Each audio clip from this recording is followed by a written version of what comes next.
கல்யாணம் பண்ண அன்னிலேருந்தே ஒரே டார்ச்சர் தான் எனக்கு. இப்போ கூட நான் நிம்மதியாக கூட இல்லை. ஏதாவது விதத்தில் அவங்க தொல்லை கொடுத்துட்டே தான் இருக்கிறாங்க. பொம்பளைங்க டாமினேட் பண்ணக்கூடாது சார். ஆம்பளைங்கள அடிக்கிறாங்க சார். என்ன கூட அடிக்கிறாங்க. அடி வாங்கிருக்கிறேன். நான் அடி வாங்கிருக்கிறேன். அடிச்சுட்டு அவங்க நான் அடிச்சு வெட்டினேன்னு சொல்லிட்டு அவங்க அடிக்கிறேன்னு சொல்லிட்டு அவங்க அப்படியே பேசுறாங்க.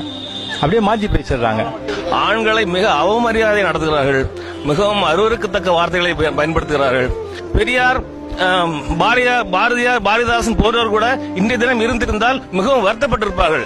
என்று சொன்னால் இப்படிப்பட்ட ஒரு அராஜகமான ஒரு பெண்கள் ஆண்களை அடிமைப்படுத்துகிறார்கள் என்பதை அவர்கள் பார்த்திருந்தால் அவர்களை வெக்கப்பட்டிருப்பார்கள் என்பதுதான் எங்களுடைய கோரிக்கை. எனக்கு தெரிஞ்ச பேசாத கல்யாணம் இல்லாத இருக்கலாம் சார். அதுதான் ஒண்ணுதான் எனக்கு. இந்த மாதிரி கல்யாணம் பண்ணி அவஸ்தப்படுறதை விட பேசாத நம்ம அப்பா அம்மா கூட ஒழுங்கா நல்லா இருக்கலாம்னு தான் என்னுடைய சார். இதை நாங்கள் ஒரு சமூக சேவையாக செய்து வருகிறோம்.